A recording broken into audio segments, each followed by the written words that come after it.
Welcome back to Bear With Me. The Boston Bruins are 0-0-0, which technically has them first in the Atlantic, first in the Eastern Conference, and first in the National Hockey League. My name is Joey Copponi. That's Rob Tocci. Rob, what's going on, buddy?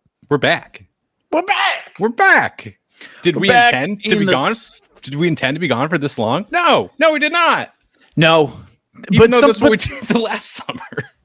But stuff happened, stuff that's like not even our fault and stuff that we can totally justify and we'll explain at the end of this show. So you got to keep listening. This episode is brought to you by PrizePicks, the exclusive daily fantasy partner of the CLNS Media Network. And it's brought to you by GameTime, best place to buy tickets online to sports, concerts, all your favorite events. Maybe your favorite events include the Boston Bruins hockey games at the TD Bank North Garden. Which is right around the corner. The season is good. What? I just TD Bank North Garden sounds terrible. I know. They don't like it. I mean, they did do that. That was what it was. I know. So, I know. Yeah. You know.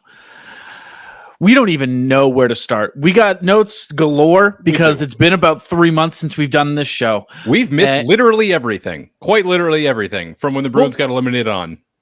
We haven't missed it. We haven't talked about it, but we saw it all. We didn't miss it. We know what happened. We're going to talk to you guys about it. It's a little late. That's all. It's fine. When the Ullmark trade happened. The what? We're starting off with a bang. But Ullmark's gone, Joe. I'm so sorry to tell you. He did what? When that happened, we're like, oh, good. We finally have something to talk about. And then we just we let it go another 2 months. Yeah. And it was like every other week we're like, oh, we have more to talk about. And now it's like, all right, we're reaching the point where there's something every day. Like camp is going on. Mm-hmm. We're like, all right, let's do it. Let's do it. Yeah, not enough people have chimed in on the Swayman rumors. We should talk about that. Do you want to just jump into that? We just want to go ahead deep? Do we want to start with that? Yeah. You know what? Sure. Yeah, it doesn't matter. I mean, we have so much to cover. I guess it doesn't make a huge difference. Yeah. We've never been known for our structure. And why start now? I get comments all the time that the show is almost too structured. People are like, I'm looking forward to Bear With Me coming back. I just hope you guys are a little more free form. You guys are a little looser this time around, they tell me. And I promised them that. So I saw somebody tweet at ITM very passive aggressively about you guys. It's the same thing. Like you guys just talk. Like it's not like an outline. And I was like, hey, that sounds familiar.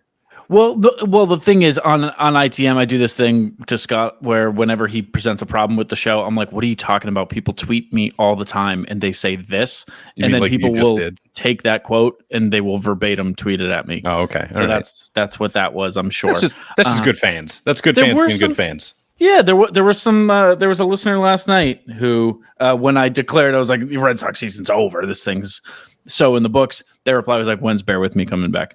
I literally just saw that, actually. Yeah. So here it is. We're back. Here it is.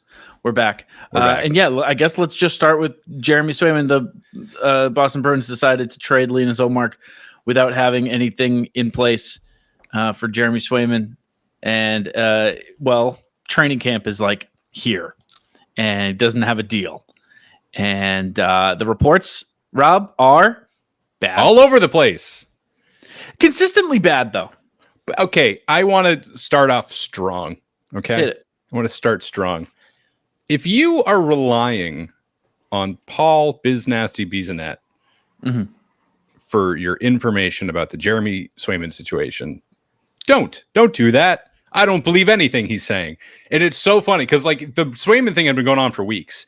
And then he tweeted about it. He was like, why is this still going on? And someone's like, oh, well, he asked for 10. He was like, what? And it's like, dude, that's like literally the only thing Boston's been talking about for the last like 2 weeks.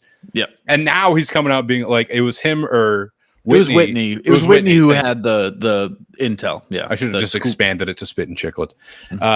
He's saying it was 4 times 6.2. That was what Boston was offering Swayman, which like there's lowballing and then there's whatever the fuck that would be, to the point where I'm like, no, like the Bruins did not offer Jeremy Swayman $6.2 million a year for 4 years. I don't buy it. The cops are coming for me. That's it. I don't know why they're starting in Manchester, but they're coming for me. They're starting here. They got a long way to go, but they're coming. They don't like you speaking. They thought you were going to say it. They were coming to get you. Yeah. Well, I would never speak ill of Situate's finest. Here's the thing.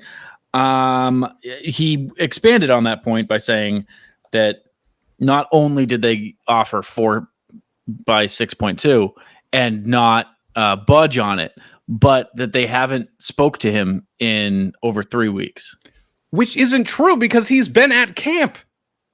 Like he's there. Well, no, he's been at captain's practices. Yeah, but he's not. It's not like he's like hiding from the team. Like if there's a holdout, no, it's the other way. Reporting. He's saying it's the other way around. That he has reached out and has not heard from the team. Oh, I'm sorry. Over 3 weeks. I didn't listen properly. Yeah. So I don't know. And I'm also seeing somebody was just saying. The content director of Elite Prospects was saying that what he is hearing is that the Bruins and Swayman are very close to a deal. That's the only person who I've heard say that. I tweeted months ago, and it's still true. It's like no part of me is worried. Like Jeremy Swayman still is no, I'm not worried at all. Like I'm barely even annoyed by it. Like it's so in my head, like going to happen that none of this really matters to me. Like, as long as, like, Swayman is there, game 1, I'm good. And I do not doubt he will be. I just don't. I remember saying... Go ahead. I said to somebody, like, if it goes into, like, September, I'll start to get... And I said that with a tone of hyperbole in my voice. Like, it's not me. It's not going to go to September. It's September 5th as we're recording this. And all the reports are that they are far away except for one guy. Yeah, but like even like Ty is like pretty quick to be like the 10 million thing was bunk. Like he doesn't seem to be buying the 6.2 thing either.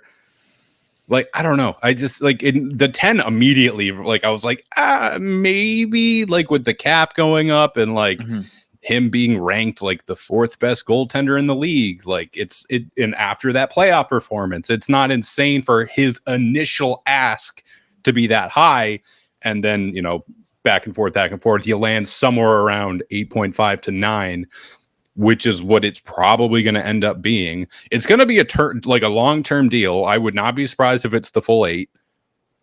It's the time. Like it's silly that they did this before Ullmark didn't do it before Ullmark was gone. That kind of now it seems silly, but at the time I took it as like they just know, like they know on both sides that it's going to get figured out. Because Swayman wants to play here. We want Swayman to play here. It's just a matter of like the dollar amount. We have like it didn't seem silly because you had to assume that. You had to assume, okay, well, they must have something in place. They must be close. They must be talking, blah, blah, blah. To do it and then go this long without a deal does validate the feeling that was silly. Like the retrospect is valid because of that. Because they obviously didn't have something in place. Yeah, I would love to wake up tomorrow and see Swayman deal done, whatever the terms are. But again, like I'm not worried at all. Getting annoyed just for the sake of like, this probably should have been done by now, but like, I'm not like sweating over it. I am sweating right now because I'm wearing a windbreaker in September for some reason. I don't know why you're indoors. I don't know. I don't have any like summer Bruins gear. That's not true. I have so much, but when do you get worried? Do you get worried? Is it like I get worried when a reputable source comes out being like they're nowhere near a deal. When I say reputable, I mean like Ty or Connor or like somebody like that being like they're nowhere near a deal and like this is a problem now. Until like one of like the real inside guys that we know and like listen to comes out and says like, hey, time to worry. I'm not going to. The money's, they have the cap space for him. They have a little over 9 million for him. And that's including Korpisalo, who's not even really guaranteed to be the backup because they're like leaving it up to him and Bussy to like duke it out. I don't know. I'm not worried. And I don't think anybody really should be. I got a cat in my face. It's impossible to not. That's not a phrase. You have a cat in your face. I'd be lying if I said I wasn't worried. Because now it's just been long enough. I understand he's at captain's practices and that he had that interview where he was like, the most important thing is playing and I want to play here and blah, blah, blah, blah, blah. But if you just want to suspend a little bit of belief and say that 6.2 offer is the best thing he's got and that he hasn't gotten a real offer since and they're not returning this. If you lend credence to one of those things, let alone all of them, which I'm kind of doing, which is maybe stupid on my part, but whatever. If you consider just one of those things, and somewhere calls and offers 7-7. Like if he gets offer sheeted, you mean? Yeah. Kind of surprised nobody has at this point. Like, how do you know what I'm saying? You know what I'm saying? Like I get it. It's just, again, like I don't know. I'm just not worried. Not worried. It may just be delusion or optimism, which I suppose is one and the same. I did like his interview where he was like, a year ago, I would have told you this. And yeah, I think I have that written down here. Yeah, if you're asking me that question a year ago, I would answer truthfully and say, it's scary. It's a lot of resentment towards people that want you to succeed. And when you're not being compensated for your endless efforts, it's a nerve-wracking feeling because it's your family you're fighting for. Then he goes on to say, I've educated myself. I understand the business side of it all. It's given me a complete new mindset and understanding the business and how to react to it. I understand the cap is going up and where it will be in years. I understand my comparables and how I can't ruin the goalie market for guys that are going to be in my shoes down the line. Sounds like a guy who's not asking for $10 million a year. I would say the exact opposite. 10 million feels like you're kind of like you'd be the highest paid goalie in the league. Didn't Price get paid 10 million? And like, well, I mean, he's saying that, like he's saying, I don't want to. He's like, I know the cap's going to go up, so I know they're going to have room to pay. I know who my comparables are. I know how much money they make, and I'm not going to. Yeah, the little thumbs up. Yeah, every time. And I don't want to like ruin the market by taking 6.2. Oh, I went the other. I went the other way with the ruining the market, as in. Yeah, but I mean that wouldn't be ruining it. That would be helping it for those guys. He's saying like, I don't want to fuck these guys over by taking some shit deal, and then my comparable, a year from now they want a $9 million deal, and they're like, oh, Jeremy Swayman got 6.2. That's fair. Like that sounds like a guy who's like, I'm not mad, but I am firmly in the belief that I am worth a lot more than I'm getting offered. You know who's not worried about it? James Montgomery. I know him. Yeah, Jimmy. Quote, and I have no doubt Jeremy Swayman will be a Bruin at the start of camp. Well, we're past that. And will be ready to go. He's been there. Like, he's there. Like, he's practicing. He's with the team. He's playing. Like, he's around management. It's not like they're, like, ducking him in person, most likely. I mean, I've seen him talking to people and whatever. Yeah, he's around. Just being Jeremy. I mean, I mean, kind of talking in circles at this point, but no, it's not. I'm getting more annoyed with how much people are just talking about it. Like, it's like, I know it's something to talk about and it's developing, but it's like, oh my God, like everybody's like, why is this not done yet? And it's like, yeah, well, they want to get it done before camp. They got 6 days. So that's why because then once you get into camp, that wouldn't worry you starting camp without a contract. I guess. I don't know. It's, I'm not. Like, I'm too excited for this season to let myself get brought down by like business dealings. Well, we'll talk about all the things that make this season all too exciting. What if we just ended the? Let's just end the episode right here. That's it. Well, that's all we really wanted to talk about. That's all that's happened over the past 3 months. Is correct. The Ryan Whitney rumor. There are other things to get to, and we'll talk about them. But first, a quick word from our good friends over at PrizePicks. PrizePicks is America's #1 daily fantasy sports app with over 5 million active members. PrizePicks is the easiest and most exciting way to play daily fantasy sports. And unlike other apps, on PrizePicks, it's just you against the numbers. All you do is pick more or less on 2 to 6 player stat projections and watch the winnings roll in. Get in on the daily action with your friends and become part of the PrizePicks community today. You can now win up to 100 times your money on PrizePicks with as little as 4 correct picks. So you can turn $10 into $1,000. Sign up today and get $50 instantly when you play $5. You don't even need to win to receive the $50 bonus. It's guaranteed. There's a bunch of player stat projections coming up for this upcoming NFL season.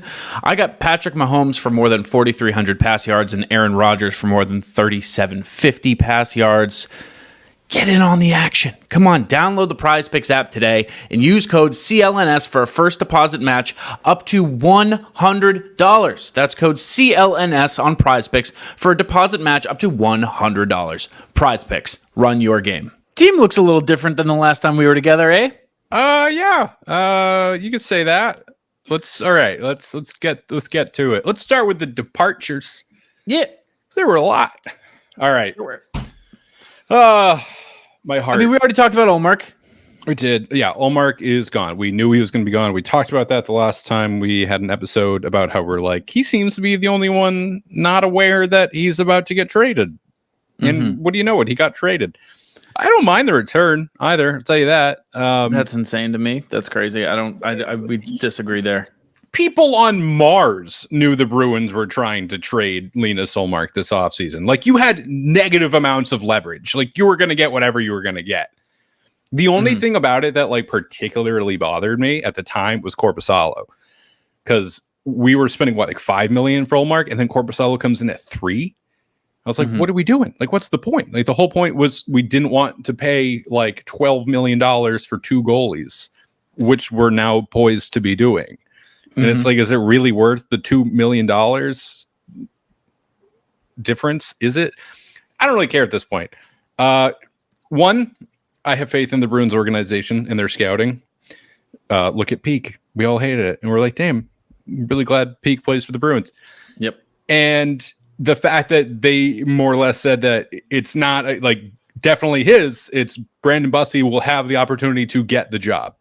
That like it's going to come down to whoever is playing better between the two of them.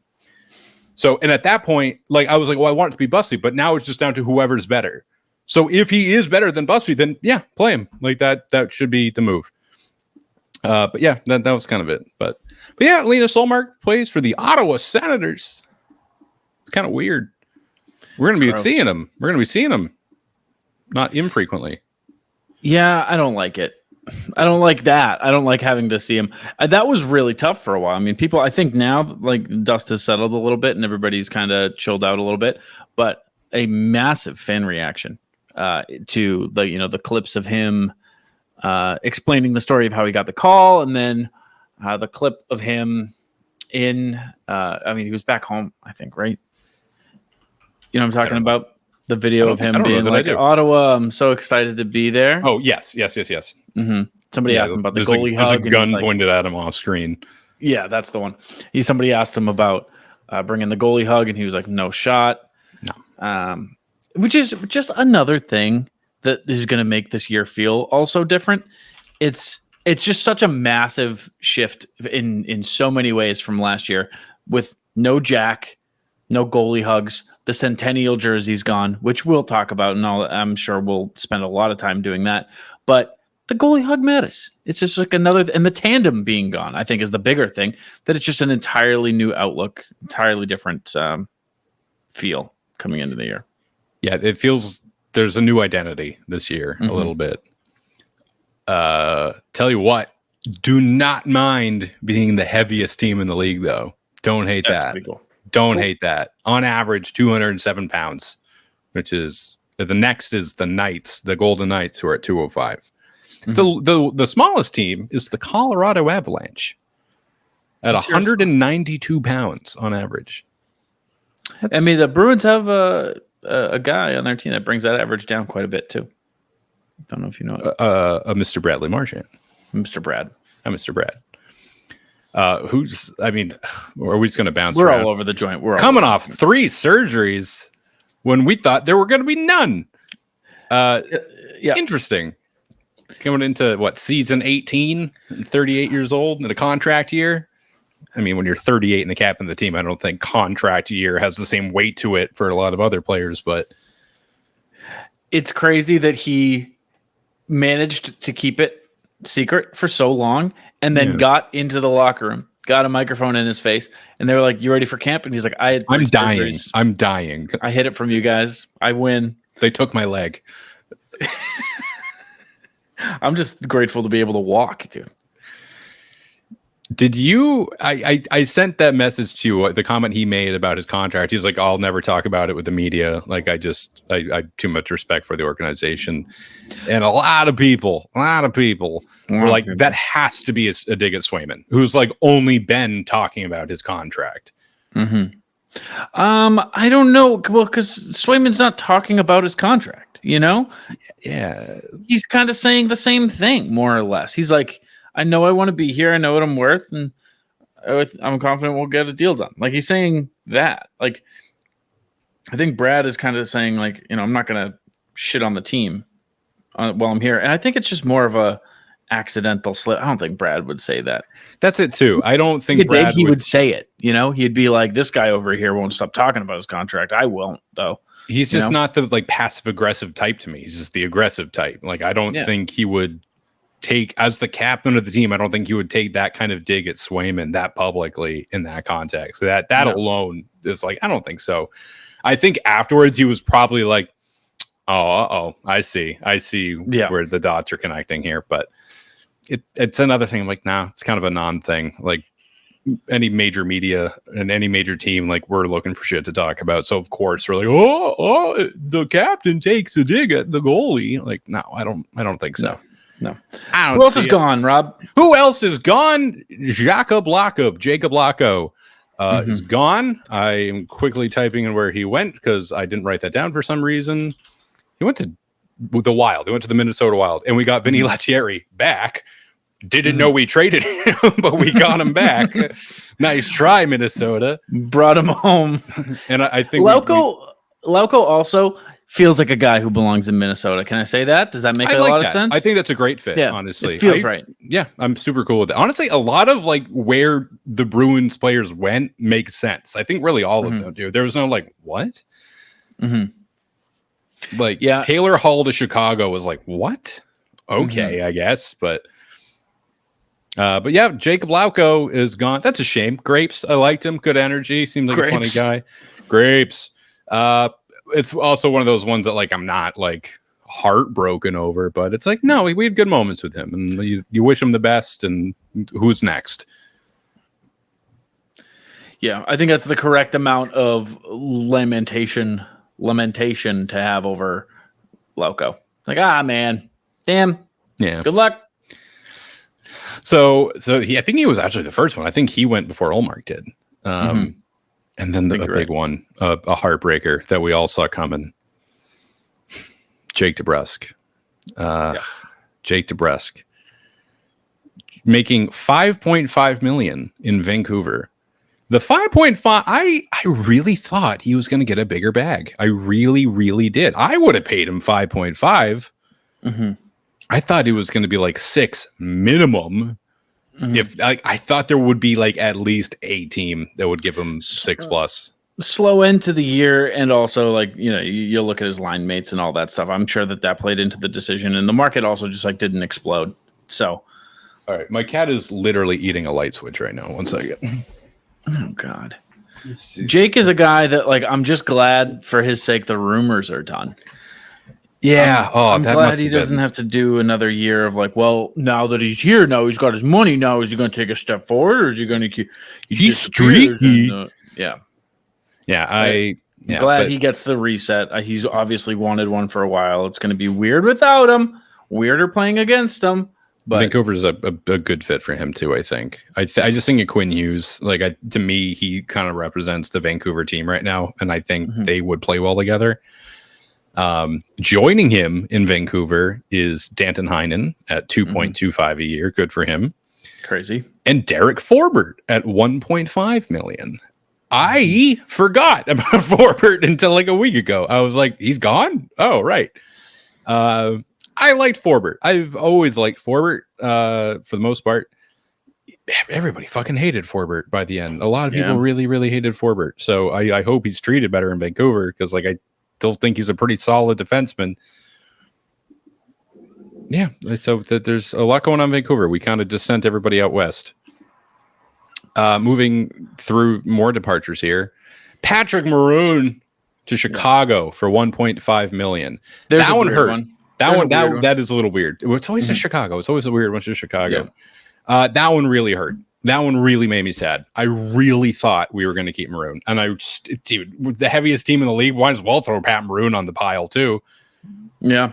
I would have really liked for him to stick around. I don't know if he can earn that, even that paycheck, you know? He's there to make sure nobody touches Bedard, basically. Yeah. And so like, maybe it's not as odd of a fit because like they're not playing for anything over there. No, they're years away from being good. Yeah, they're years away from being worth watching. Yeah, so which is weird because like on paper, like they seem like they should be better. Mm-hmm. I think that might just be the Bedard effect. But yeah, no, I mean Maroon had gone on record saying that like how incredible his experience in Boston was, that he wanted to stay, and then like. It was like he didn't want to break up with someone, and then his partner, the Bruins, they were like, maybe we'll see. We'll see at the end of summer. We'll see how we feel. But he's gone. You know, good for him for the 1.5. I was thinking he was going to be at 1 million for the rest of his career. Mm-hmm. Also gone, Matthew Grzelcyk to the Pittsburgh Penguins for 2.75 million. I'm okay with it. I'm okay with it. I don't like I don't like that he never had as like a true redemption here. Yeah. He was like because sorry, go ahead. I just don't like his final legacy being like, hell yeah, get out of here. Because he did deserve more than that. Even though by the end, maybe he didn't. We all watched him play. We saw him play really great hockey and in the playoffs before. Like we knew what he could do, but then he just wasn't doing it. And he was getting bodied a lot because like he's a smaller guy. Not a problem we have anymore. My goodness. Yeah. And then also James Van Riemsdyk like has left the team. He still isn't even signed anywhere. Reading that the Rangers and Leafs seem to be the teams. Not even like looking for him, but people are like, they probably should get him. Yeah. Go back to Toronto, whatever. And unless I'm missing somebody, I believe that's it for departures. I'm probably missing somebody because so much happened. I think you're right. Nobody's coming to my mind. Okay. And then how about some acquisitions, dude? How about some happy stuff? Ooh, we got some. Let's start with the big boys. We got Elias Lindholm, your bona fide 1C. 7-year contract. My goodness. What is he making, Rob? I don't remember. I remember not liking the dollar amount when I first heard it. I remember that. 7 years, 54.25 million. So 7.75 a year. He's got to earn it. He's good. He's a 1C. He's been that name floated around for a very long time for a lot of teams. Mm-hmm. And it's cool that we got him. And a lot of other fans and other teams are like, shit, Boston got Elias Lindholm. Yeah. Very curious to see what he's going to do in that top line. Presumably with Zacha and Pasternak. Super curious. I could see him having a very, it was fine year, 50, 60 points. And I could kind of see him popping off in Boston. Mm-hmm. He is my biggest, I'm keeping an eye on you all season. I'm very curious and will be pretty critical of his performance this year. Mm-hmm. But bigger guy, 6'1", 202, a solid size, a right shot center. It's 557 career points in 818 games. Good on faceoffs, just below 54%. Plays about 19 a night. In 21-22 season, he was a plus 61. Which was a bit of an outlier for him career-wise, but still really good. And when he came here, or when everybody was interviewing him, he says, I don't want to compare myself to Patrice Bergeron, but I do bring a little of what he did. So both saying that I'm a two-way player, but also I'm not going to dare compare myself to your god. Because that's what he is. Yeah. And he's wearing number 28. R.I.P. Derek Forbort. 28 feels weird. Speaking really quick of Forbort and defensemen who've left, Kevin Shattenkirk. Oh, thank you. Yes, I knew there was one. Kevin. Where did he go? Nowhere. Excellent. Yep. That's sad. Oscar Steen also. Oh God, I'm terrible at this. I didn't do my research. And where did Oscar? It was Steen a rushed go? episode. We only had 3 months to prepare. Where is he now?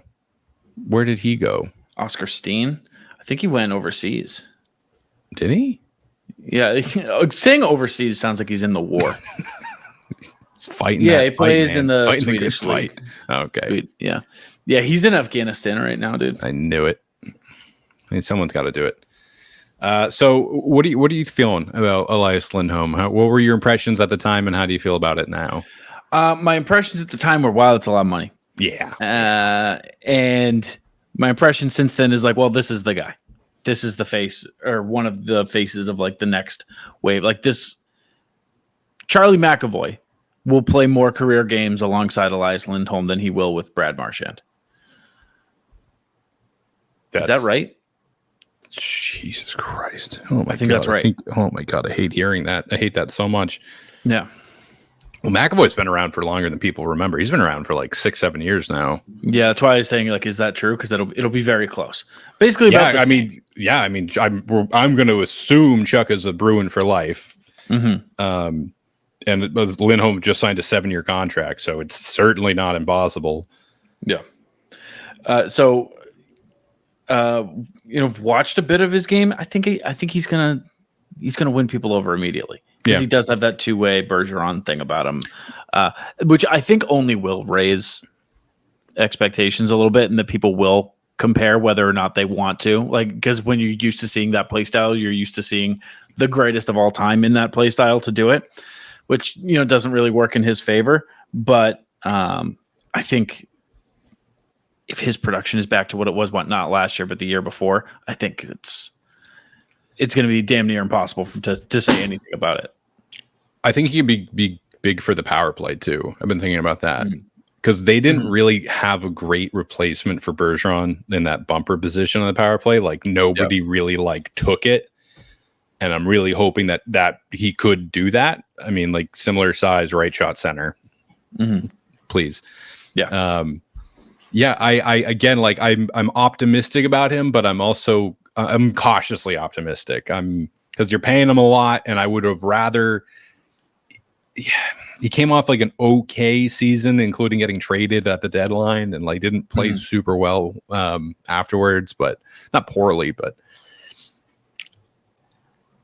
I still need to be won over a little bit more. I'm not fully he's the guy. Yeah, I think it'll take you 4 games. Probably. I really hope it does. I'm not even going to be like, halfway through the season, if he's okay, maybe I'll lighten up. But it's like 2 games in and he's playing a $8 million a year 1C, then hell yeah, let's go, brother. Yeah. But I'm predicting if after game 4 of the season, you are not on board with Elias Lindholm, I'll be shocked. I like that. Yeah. You know who I'm going to take virtually zero convincing to immediately love? Mr. Nikita Zadorov. Yeah. The big boy, number 91. His height and weight fluctuates depending on where you're looking at it. The high end is 6'6", 248, but I've also seen 6'5", 220, which is a major difference. It's a 30-pound difference. Yeah. I'm going to assume it's on the bigger end. Left shot D-man. He is only 10 days older than me. Imagine that. Wow. April 16th, 95. Big Z. Nope. Done. What? He even said as much. What? Did he really? Tell people what he said. He said, don't call me that. he said, no. He said, never call me that again. Yeah, he said, please do not call me Big Z ever again, is the actual quote. There we go. So doing my research for this, going into the Canucks subreddit and just reading fandom posts about him, they adored him. Yeah, loved him. Adored him. God damn it!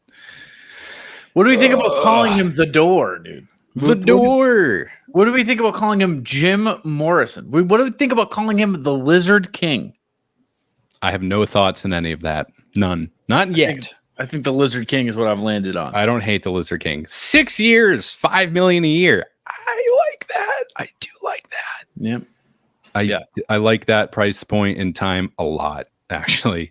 And he's one of the guys that, I mean, this goes without saying, just with how big he is, that he's like one of the biggest reasons that like the identity has changed. Like one of the biggest factors in the Bruins identity this year being the big bad Bruins. Because if you're not familiar with Zadorov, it's not just that he's a big guy. Because like the Bruins have had big players that didn't play big. Zadorov is a bone cruncher. Like just go on YouTube and watch a compilation of his hits. They are nuts. Like that is a man who knows how to use every single pound on his frame to hurt you.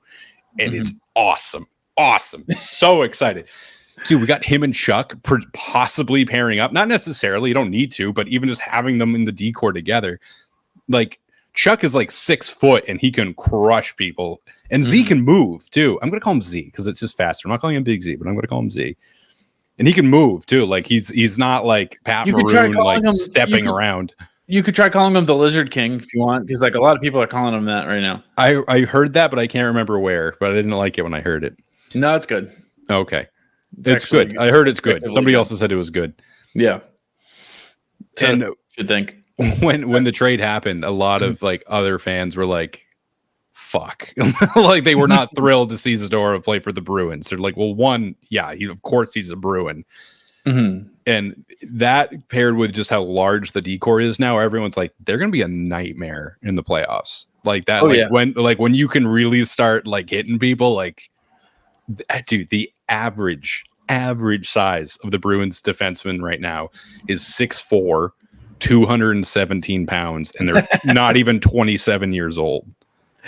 Nikita Zadorov is the size of the average Bruins defenseman. No, he's bigger than that. Isn't he like a good margin? 6'4", 220? Or well, 6'5". He's listed at 6'6", 250. I'm taking the high end because it sounds better, and I prefer that. It does sound better. All the weights are like at one point they're like Bufflin weighs 240. I'm like, the fuck he does. That is a 300-pound man. Like I could tell by looking at him. But I am very excited about this. I also found a video of him going at it with Evander Kane, which again, fast track to my heart. And Kane is just chirping at him, like something about like, complaining about a hit. And Zadorov just goes, wah, wah, like just like looking straight at him, and it's so good. Dude, I'm watching the hit compilation that you recommended right now. Oh yeah, strong boy, big boy, love it. Strong like this boy. Is like, oh god, a large, solid defenseman. That is Bruins to me. That is like. Yeah, do you see that ogre on the blue line? Like he's gonna ruin the rest of your week if you go anywhere near him. So, and he's hitting with the intention of ending a play too. He's not like a headhunter. He's like let me just end this play right here along the boards. Has he been suspended before? There's a few of these that looked maybe suspendable as I've watched. Suspended for 2 games without pay for an illegal check to the head. Yeah. Sounds about right. Lucas Raymond. It's the only one I'm seeing. Oh, well. When you're 6'6" and 250, you're going to clean somebody in the head at some point. Yeah. There was a hit where he ripped the helmet pretty clean off of Jack Eichel, too. Can't imagine the league loved that too much, but no suspension. It's fine. Yeah, I'm super excited. And the bear tracks or like the behind the scenes video, he seems like a cool guy, too. Yeah. Same with Lindholm. The Lindholm one was really funny. They were like at his home, and at one point his face just completely lights up, and then they pan over, and it's because his like little kid walked into the room. I thought that was really sweet.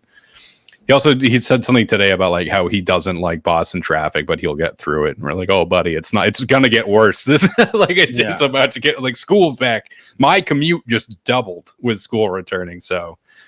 Wasn't there like a Celtics player that like missed the start of a game because they were stuck in traffic or something? I know there was the Celtics had like a car issue this past year, but I mean in years past, you're saying? I think it was this past season. So that was a little different. That was like their car broke down in the middle of the night and they had to like get an Uber and whatever. And like they left like a really nice car like on the side of the road. They're like, we'll just come back for it tomorrow. Yeah, it'll be there. Yeah. So those are the 2 big ones. Those are the 2 big grabs. Yeah, there are more. So including Mark Kastelek wearing number 47. 6'4", 226. Everybody I'm going to say it's like it's the biggest person you've seen in your life. Like it's bigger than anyone you know. 25-year-old right shot center. 25 points in 144 games. Plays about 8 minutes. Really good on faceoffs, about 56%. What did he say today? He said, I think that's something on joining the Bruins roster. I think that something stood out to me when I got traded here, how big and heavy everybody is. Connor said that there are 13 Bruins skaters who are 6'3" or taller. Excellent. I don't have a ton on him because I know like he's like a younger guy and there hasn't been a lot going on there. But he was very much included on the roster now.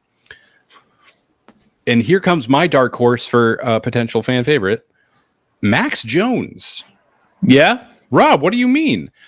6'3", 216, 26 years old on a 2x2 contract, which is a little more than you usually see like these like depth signings get. So you're like, all right. It's like when we signed Geeky last season and everybody was getting $1 million, but Geeky got 2. And it's like, interesting. What's so special about Morgan?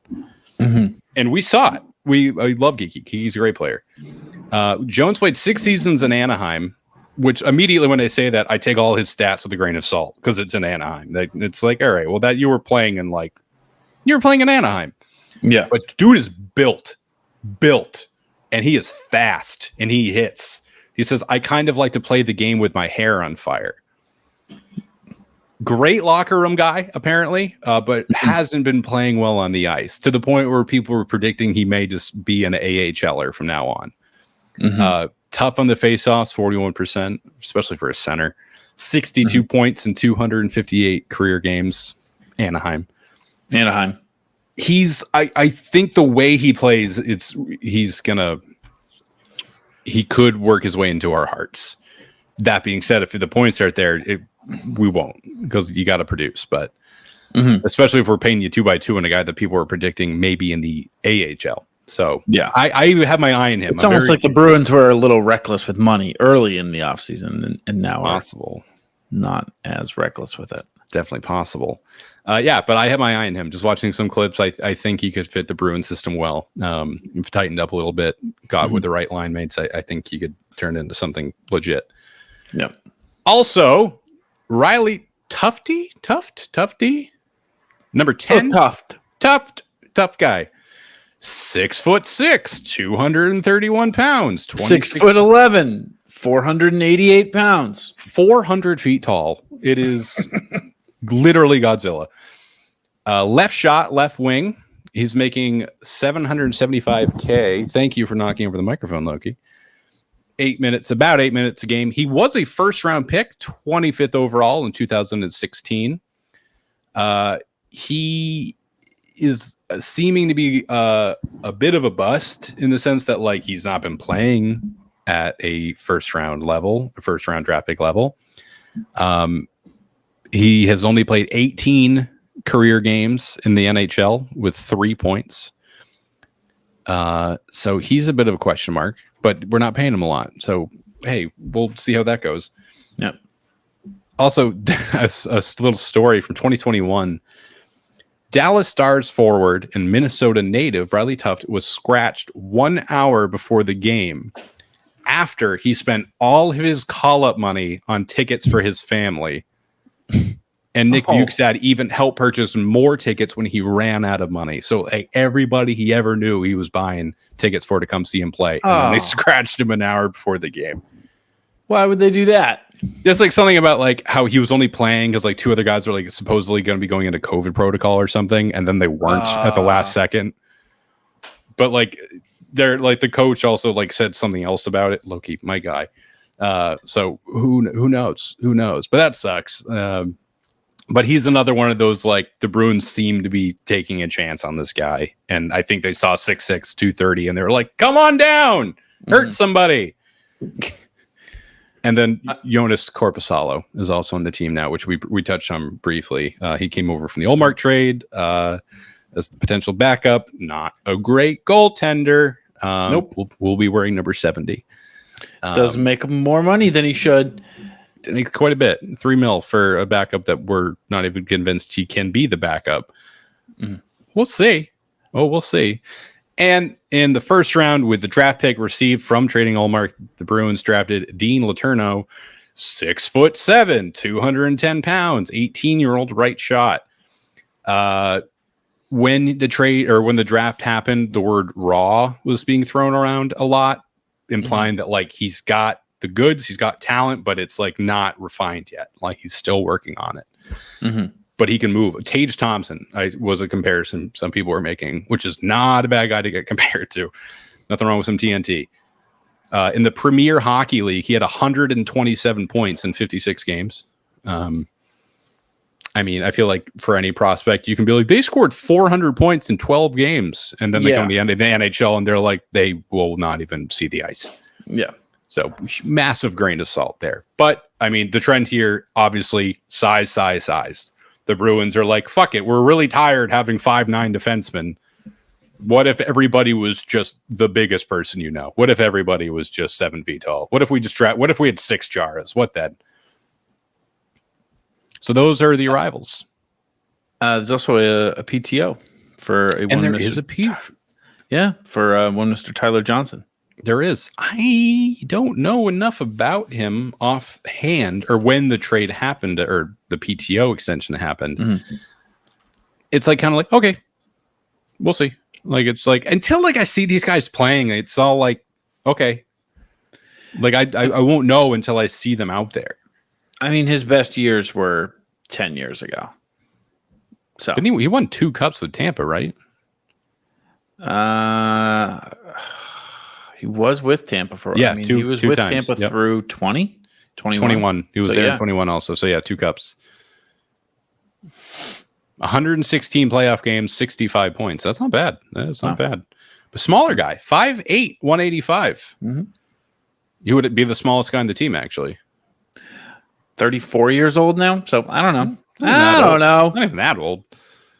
The Bruins are good about that too, about taking a aged veteran and squeezing the last juice out of him. Yeah, be like, give us something. Give us something. Yeah, you can give us something. You got more in there. I know you do, Tyler. Yeah. And if you want to go watch Tyler Johnson, maybe play for this team, maybe for a minute, all you got to do is download the GameTime app. GameTime is the best place to buy tickets online to sports, concerts, all your favorite events. If you listen to the show, you know a couple years ago I went to the Superdome for the first time. This is my first NFL game, and let me tell you, I got the bug. I'm going to be going to NFL games as much as I can this year, and I'm going to be using the GameTime app. GameTime has a new feature called GameTime Picks that makes getting tickets to see your favorite teams play live even easier. GameTime Picks filters out the fluff to show you only the incredible deals on great seats, so you don't have to waste time searching through thousands of tickets. And they've got this new super deal that lets you know just how good these tickets are. You'll see that they got good deals, they got okay deals.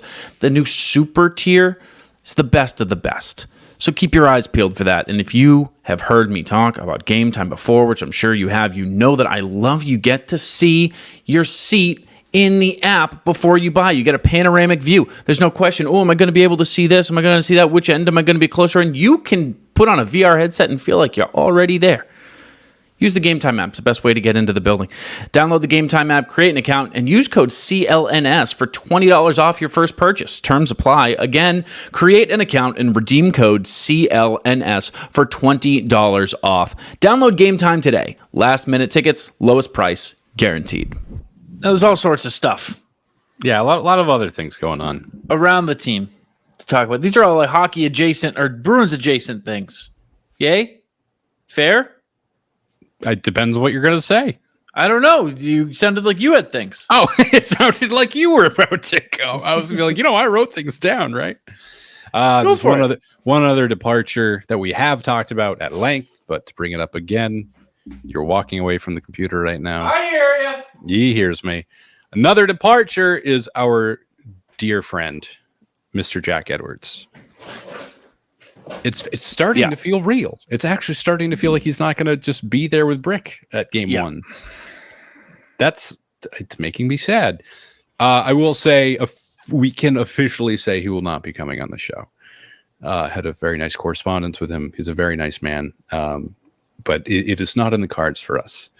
We wish him the absolute best in retirement. I hope he does nothing but skiing and watching sports and whatever the hell it is Jack Edwards does to be happy. God love you, Jack. We will never forget what you did for this team and for me getting into the fandom. And everybody's wrong when they say that you're not the best of all time, because you're the best of all time. I'm going to track him down. I'm going to ski next to him. With a microphone next to him. There or not. Yeah. Jack! Just say you're listening to Bear With Me. Just say it. Just say it one time. Please. Oh, yeah. That's my goal this year, is to get someone on the roster to do our intro or outro. I mean, that won't be hard. We'll be in the building this year. We'll be in the building. Yeah, that's another thing. Like, we're in it this year, like from the start, presumably. Yep. That's the hope. That's the hope. I felt more confident before that reaction, but we'll see. Well, right out of the gate. Yeah, well, I mean, that is the hope. That is the plan. Bear with us. Bear with me. Bear with me. And replacing Mr. Jack Edwards, it's not that you really can replace Jack Edwards, is Judd Surratt. Yep. You may know him from 98.5 Sports Hub. Play-by-play. I don't hate it. I would have been very okay at going to Alex Faust. I really did like him. Yes, he has a terrible case of communication major voice, but that's fine, because I thought he was doing a very good job, and I thought he and Brick were developing some very good chemistry. But Judd Surratt knows the team, has been around the team, no stranger to play-by-play. I think he's going to kill it. I think he's going to be really good, and I think we're all going to be like, this is a good fit. I like his voice, too. That's a big part of it. It's just, how does their voice sound? And I like his voice. Yeah, I like that it won't sound unfamiliar. Yeah, you know, that's for sure. It's gonna, because I mean, how many handful of times a year minimum I'll listen to the game on the radio if I'm driving. But I think like almost half of the games I listen to a few minutes on the radio. Like one of my favorite things about one of my own little traditions. It's not really a tradition. It's like a habit. It's like a tick. Is I got to step away for a little bit, and I got to just, put on the radio, and I'll sit outside and listen to the game for a little bit. Doesn't matter if it's January. Just got to sit outside and listen. This makes me feel like an old man in a good way. You are an old man. Well, no, I'm not. You're not. Younger than you by a lot. That's fair. One thing I was thinking about is that I feel as though on radio, they need to be more descriptive. Like they need to fill even more of the space. Because you're listening, like you have to be more descriptive. So I'm curious if he's going to dial that back a bit. I think they're well aware that it's different how you do it. You know what I mean? Okay. Even the color commentators, I've heard them talk about. I mean, in baseball, but like it translates. The color guy's job is even different. Going radio to TV, that it is a different thing. So I'm confident if you can do radio, which is I think the much harder one, especially in hockey, a fast-paced game where you gotta make it sound, describe it accurately enough that people feel like they're watching. I think that TV is going to be a breeze. I think he's going to be just fine.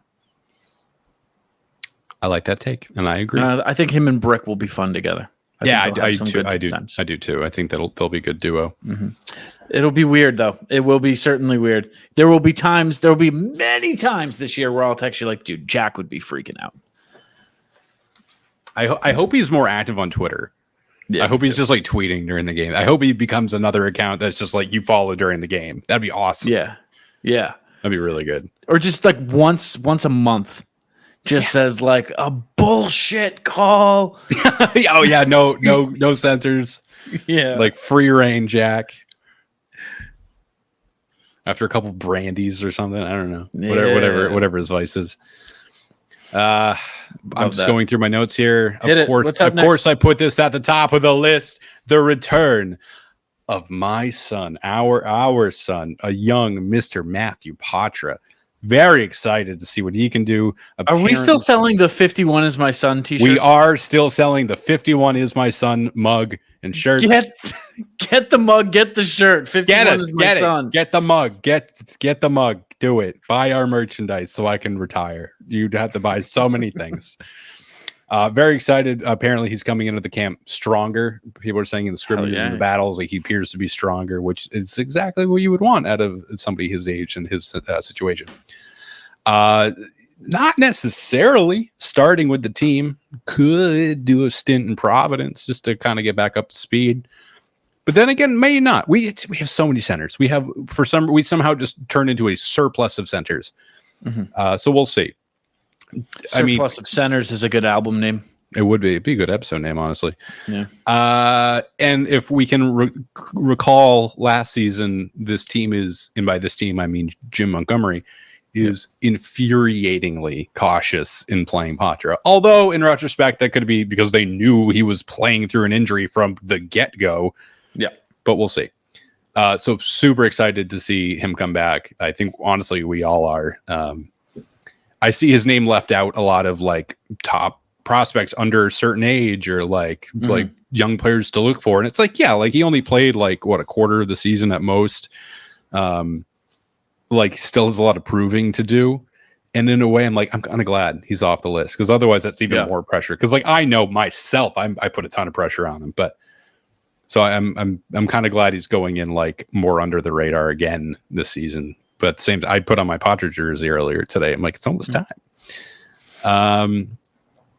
What else do I got here?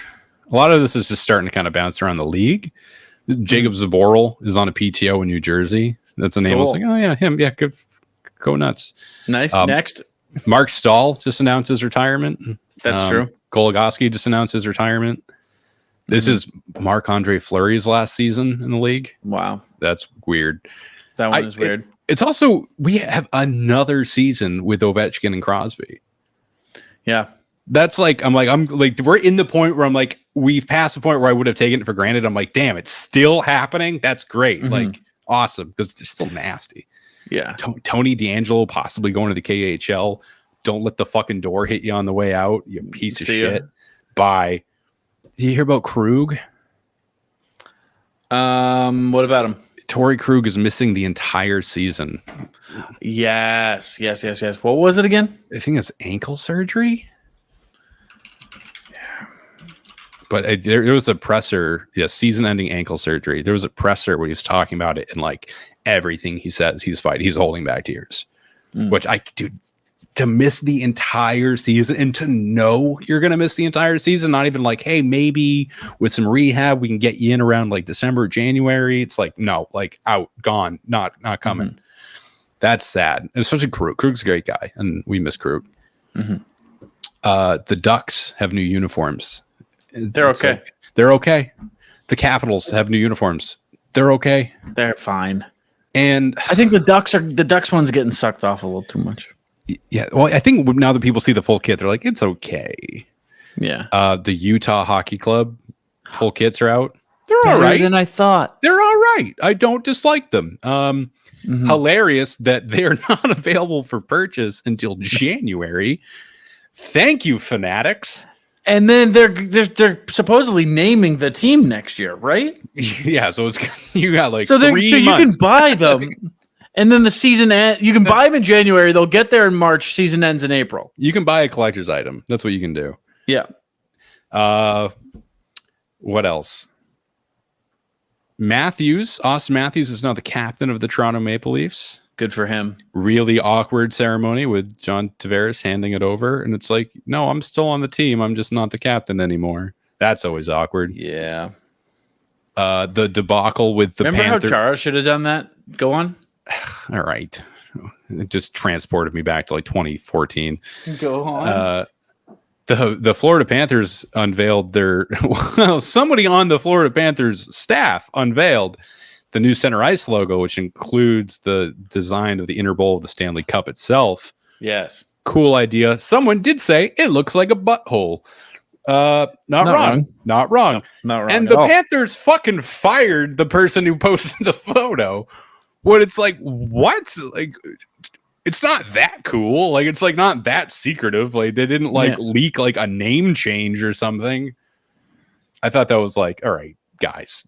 I fucking hate you, Florida. I hate Florida so much, and everything they do. They did the fact that I'm right to hate Florida. They did one cool thing, and then immediately Soiled it. outdid themselves in the opposite direction. We're like, oh, you like our fucking paint job? Guess what? We fired the guy who told you about it.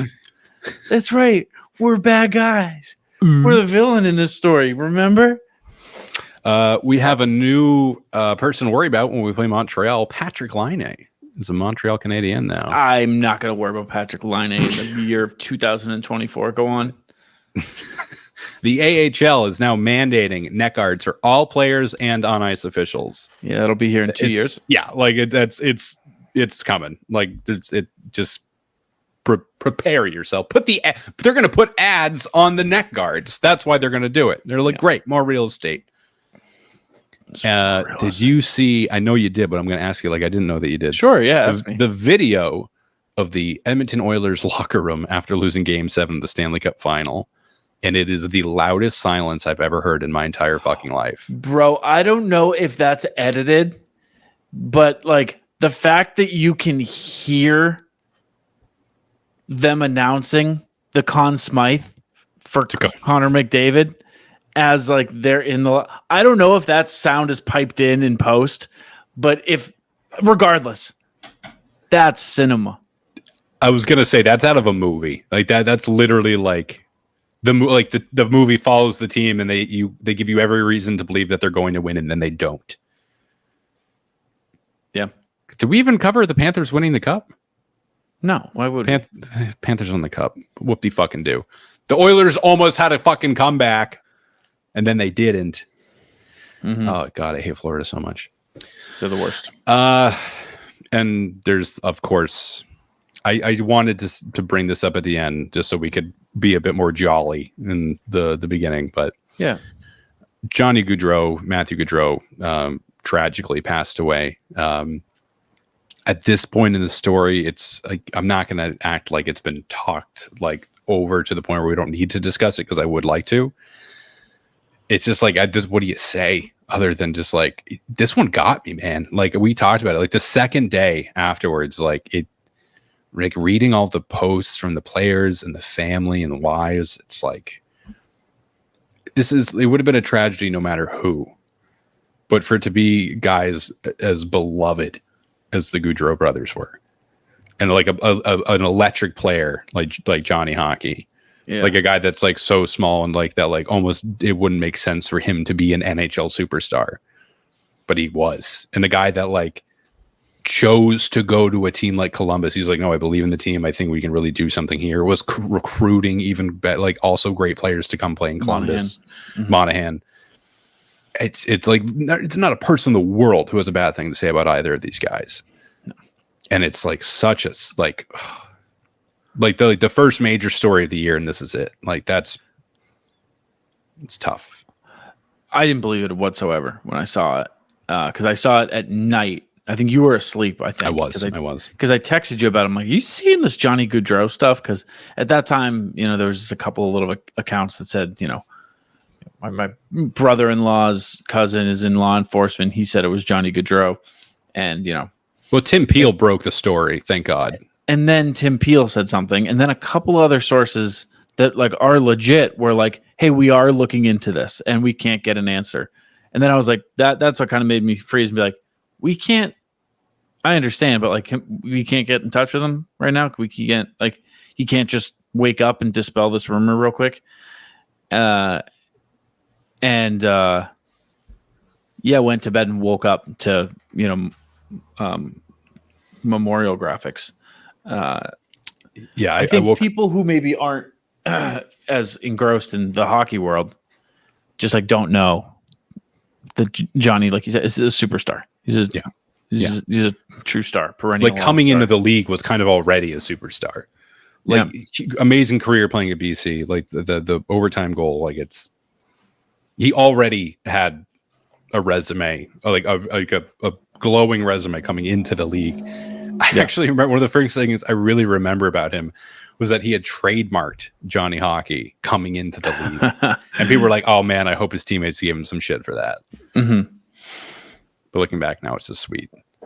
I woke up to like 4 different texts being some variation of like just either Johnny Hockey or are you reading this about Gaudreau? And like when you see a text like that, it means like probably one thing. And I was really hoping I was wrong, and I was not. Yeah, absolutely stunning stuff. The posts by his wife, I know that's what got you too, because we, believe it or not, we do talk off air, and I know that those got you too. That's like when it started to, I don't know, it sinks in, it feels real. Yeah, and also just beautiful words. And then I hate this is a first show back. Every 3 episodes, I cry on this show. What are we doing? Happens far too often. Surprised it's not me crying that often. Me too. That's a dig at you for no reason. Well, I'm about to cry. I cry. I do cry. Thing that got me, but then I don't know if you saw this, like 2 days ago, his wife posted an Instagram story with him and said, "Come back home." Oh my god. Oh my god. Oh, and if that doesn't get you, if that don't get you, I don't know what does.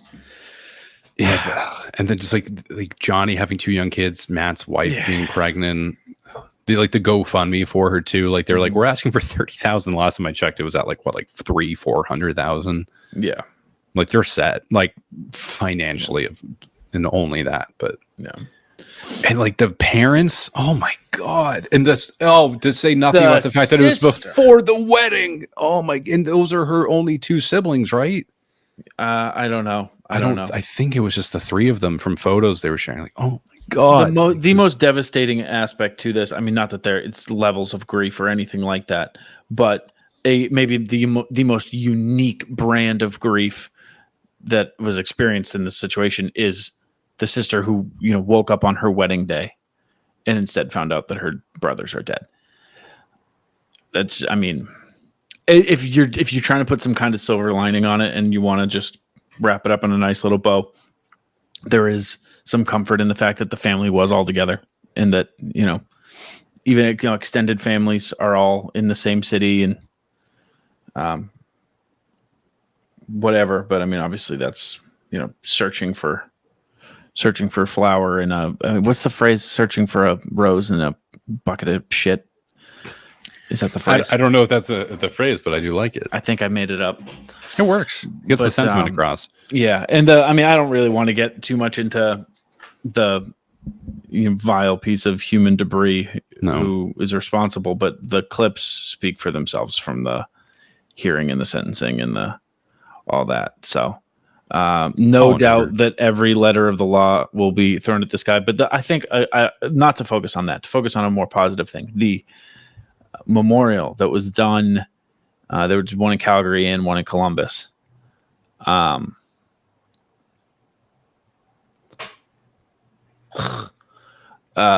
doing it again. Don't mind me. Oh, you were like, you were doing like the jerk off motion for a second. What? No, I was like, ugh, what an idiot I am. Crying again is what that was. I was like, ugh, here I go again. Threw me through a loop. Wet head. I get it.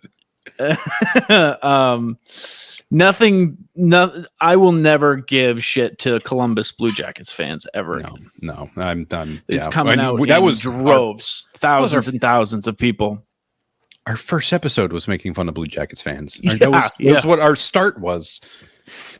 But in the past, that's in the past. The way that they came out and honored Johnny, and like the arena has been flooded with flowers, and seeing how many people came out in Columbus, Ohio to pay tribute to Johnny Hockey, just absolutely beautiful. So, I'll tell you whose post really fucking got me was Lanny McDonald's.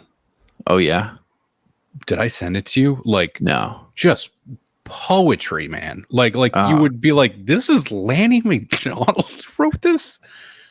Like, I'll send it to you, but it's that was the one. I woke up, I read it, and I was like, oh, I'm crying to start the day. Excellent. Yeah. There's been a handful of days like that since it happened. Yeah. So.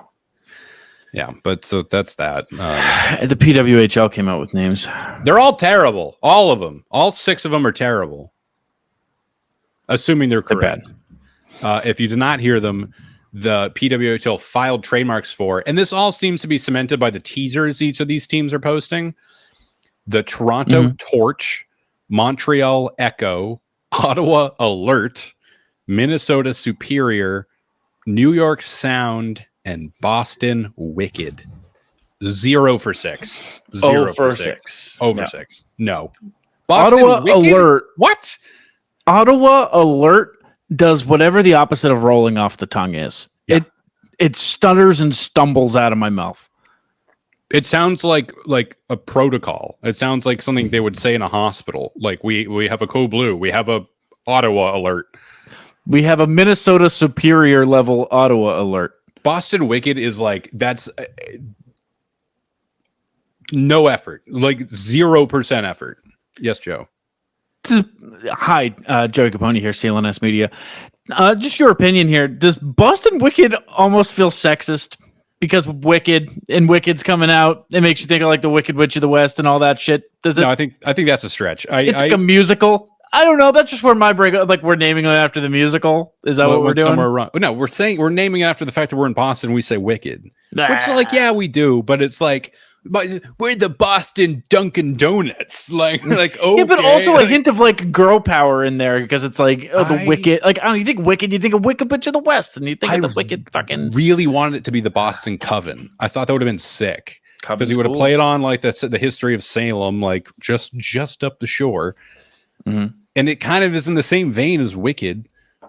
In the sense that you're talking about it, but like the Sound, Alert, Echo, Torch, Superior, like these are terrible. They had a full year and they did not one of them is good. We've got Sound, Alert. Okay, so they love noises because they've got Sound, they've got Alert, they've got Wicked, which is just a word. That's nothing. Nothing. What are the other ones? What else? So Torch, Echo, Alert, Superior, Wicked, Sound. Echo. What is that? Like there's gotta be something. Sounds. That's 4 out of the 6 names are noises. I understand the sound is not a sound, but it is for the sake of this. Just terrible. That's so disappointing. It was better when it was just the city. It was genuinely better. Can't wait to see what Utah cooks up next year. I'm the only thing I can say is that I'm glad it wasn't just like the Tigers, the Cougars, just that. I'm glad it wasn't just that, I guess. Yeah. All right, I got a couple other things. The opening night in the regular season for the Boston Bruins is not only in Florida. So not only are we starting the season with the negative angle camera angle, while they're raising the fucking banner against us. It's worse than if they raised it against Edmonton. I swear to God, like they're doing this on purpose. Like Paul Maurice slipped a 20 to whoever like schedules the NHL season. It was like, look, I want to stick it to him one more time. I want Martian to punch someone during the ceremony. I don't like take the 10-game suspension. I don't care. Before the season starts, I want to get this in because once the season starts, I'm going to feel differently. But I want to get it in. Hi, Joe Copponi, CLNS Media. Just a quick question for you. Yeah, Paul Maurice. I don't hate him at the moment. I think he's fine.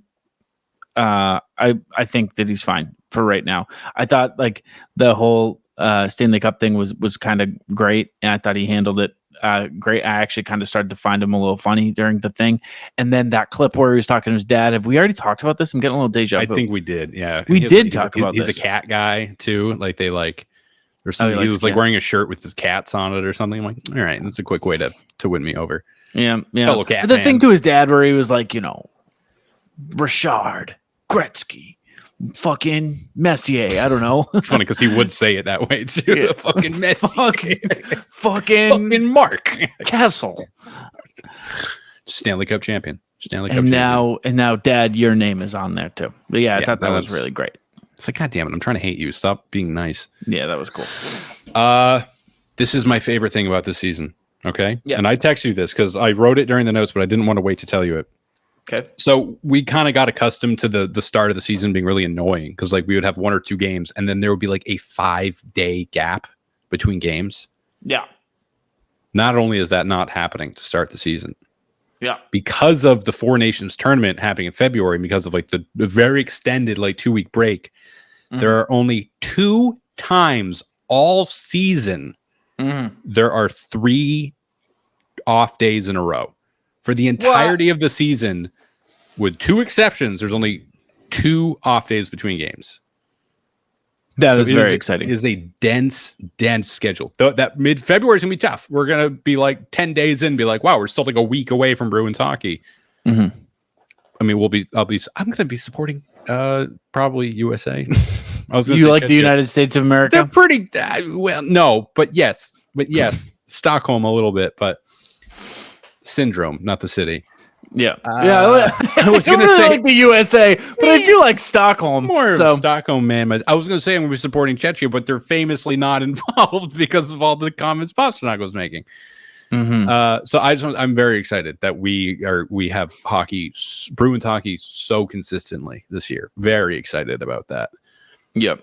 Also, there's a centennial game this season because it is exactly 100 days from the first Bruins game, 100 years from the very first Bruins game. Rob? And yes, Joe, since you have a question, Joe, please go ahead. What is your question? Sorry, real quick. This isn't going to take long. I could have sworn. I'm going to stop you right there. And correct me if I'm wrong. I'm going to stop you right there. You would be correct in recalling that last season, for the entirety of the season, we celebrated the Bruins centennial. That's what I thought. They prematurely shot their wad. Okay, they fucked up. They fucked up a little bit. It's just so funny. It's like I read it. I was like, "What? Like, what do you call the 101st anniversary? Was there anything centennial +1? I don't know." But yeah, that's happening. Cool. Yeah, awesome. But yeah, dude, I'll tell you what, man. Yeah. I am so goddamn excited for this season. I have more faith in this Bruins roster than I think I did going into last season. Really now? I think they finally don't have a goalie? Shut the fuck up. I think they finally got the memo that, we should probably be a big team in the playoffs. That seems to help people. We should probably be tough in the playoffs. That seems to help people. And they weren't like big, soft. But my God, the defense alone, my goodness. Very excited to see what this roster can do. I'm very excited to see Lohrei continue his development, and Beecher and Brazeau and Patra. There's a lot of younger, promising guys that we've already seen some really good stuff from. That I think Frederick could he continues to get better, and I think Geeky. There's so as you just go down the roster, and I get excited about seeing every player on that roster. Yeah, like Brad. I think Brad could have another very good year. Zacha continues to be great. Pumped to see Swayman. Just Swayman will be on the team. Don't worry about it. Very excited to see him get way more than half the games. He's not going to play 65, but 50, 55. Yeah, they don't really do that anymore. I have a lot of faith in this team. Probably too much at this point, but very, very excited for this season to start. You heard it here first. Rob Tocci. Bruins cup or bust. I feel pretty good about their chances. 17 days till the preseason. Yep, that's soon. That's very soon. And 36 until opening night of the regular season, October 11th in Florida. Fuck you. Are we going to be there? In Florida? No. I was going to say we should go to a game, and then I remembered that we're very possibly getting credentialed for a lot of these games. So yeah, that's the plan. That is the plan. So we'll see on that. But I'll tell you, man, there's a lot to be excited about. And Pasternak got married this summer, so I forgot to bring that up earlier. Mm-hmm. I could have sworn he was already married. Yeah, I thought so too. I was like, whose wedding? Oh. Did you see his comment about not texting people? No. He says, I'm super bad at texting. Anytime a text is longer than one sentence, there's no reply from me. It's my man. Right. You and I are good about it because I don't feel bad about I know which text you need a reply from me right away. And I know you do, which is Because I text you like 9 times in a row. Because I text stream of consciousness. Which is great. I don't mind that at all. But if I need your attention, I'll just say, dude, and then I'll say something. Or I'll be leading with like, really what gets me. Like, if you say dude, I'm like, oh shit, what's going on? Yeah. Or if you say Joe, I'm like, something fucking, what happened? Oh no, if you get the Joe drop, then like I can't think of anything funny right now. I know who the next president of the United States is going to be. Patrice Bergeron. Excuse me. This is unrelated to this, but I mean, I have some thoughts that I want to get off of my chest. All right. Not really the forum for it, but okay. Denny's has introduced a Beetlejuice themed. Yeah, they have. Did you see the tweet about it? Oh yeah, the guy was like, I'd love to see Tim Burton. He's like, yeah, Tim Burton needs to like he needs to bring his spookiness to like a whole new area. The Denny's menu. It was 15 years ago. I rewatched Beetlejuice because I hadn't seen it in like a decade. Did not remember the soundtrack being so Tito Puente surrounded. Very okay with it. Forgot how great most of those songs are. Beetlejuice in general, it's a movie that it loses me at a certain point, but I always really enjoy the first third. I didn't remember that Robert Goulet is in that movie. Also, when he showed up, I was like, "Why does that look so much like Robert Goulet?" And it's because it's him. The evil guy from evil principal from Ferris Bueller's is in it too, but we don't talk about that. It was an all right movie. I don't remember Beetlejuice only not being in it that much either. Yeah, he's very much not in the movie. It's not a movie about him. Also, I'm deeply in love with Winona Ryder. Oh my goodness. To this day. Always have been. Always will be. Anyway, I went to Denny's. You went to Denny's. And I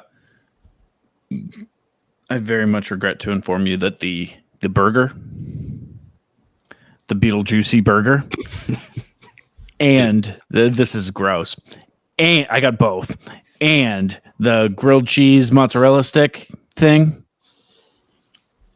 I regret to inform you, Rob, it's awesome. Oh no, I thought it was going the opposite direction. It's too Denny's is slept on, man. Like I know what I'm getting when I go to Denny's, like in terms of quality, and that's fine. That's exactly why I'm here. I know I'm here. Yeah. Do you have any other like thoughts to get off your little chest? My itty bitty chest. No. No, nothing Bruins related. Joe, CLNS Media. You have Joe in the back. Go ahead. Yeah, it's just me again, dude. I'm not a fan of the jerseys going back to the thing. Nobody is, but I'm not a fan of it too. I also don't like that the jerseys are just going back to the old jerseys. Yeah, I don't. Fanatics and yeah. I could have sworn that there was something put out like a year or two ago, like when the Fanatics thing was announced, and they're like no new jerseys, which is already wrong because the Ducks and the Capitals and Utah technically. But basically, they like ask teams that are like, don't get new ones. Like as in implying we cannot handle that because we are way over our head. So the whole time I was like, all right, they're reverting back to their jerseys after the centennial year. And I was really hoping I was going to be wrong, but they're not because they put out a video of Brad putting on the old jersey with the C on it. And they're like, oh, it still looks good. And I'm like, hey, yeah. But I still see so many people on Twitter being like, oh, my concept for the jersey this year, I think this is what they're going to go with. It's like, no, like this is settled. Oh, it's like, over. We're done. Like it's we know what they're going to be and you already own them. I am going to miss the Centennials. I am. Not so much the glitter, the glitter bands, but yeah. But glitter was a lot. And I just don't like that it's Fanatics. I really don't like that it's Fanatics. Fanatics. Oh, yeah. I mean, bad company, bad band. Not a bad good company. Not a good bad company. products. Unless they sponsor the show. In which case, I want to make it very clear. I can be bought. And I will. If I have anything to say about it. I will sell out for anybody. Let's get that straight. Like if you slip me a 20, I will endorse a terrorist group. I will not do that. Don't delete that. Scrub that. I'm easily bribed though. So yeah, I agree. Fanatics is definitely on the list of companies that I would take their money to publicly stop condemning them. This episode's brought to you by PrizePicks. It's also brought to you by GameTime. You get on there and use code CLNS. It helps us out. Helps the show. It also helps you guys. Save you a couple of dollars. $5 on PrizePicks gets you $50, and you can save $20 for your first purchase on GameTime. We all win. We all win. Especially Loki. Mainly Rob's cat. Mainly my cat. You can follow us on the socials at bearwithme_pod. You can follow me at Joey Copponi. You can follow him at, it's just your name now, right? At Rob Tocci. At Rob Tocci. Yep. You can follow us there. We got some exciting things happening on the Bruins CLNS YouTube channel this weekend. So go and check that out. I'm not going to spoil the surprise, but get on there, click subscribe, and there's some fun stuff waiting for you. And stay tuned, because this podcast, we're going to put a lot of time into it, put a lot of effort into it. We're going to grow this thing and get in the building, make some cool stuff for you guys. It's funny because the show is almost like a behind the scenes, like us hanging out, and then you're going to see us doing our jobs and us standing in front of a camera with microphones being like, yeah, Rob, it was a tough one out there. And, a really physical one too.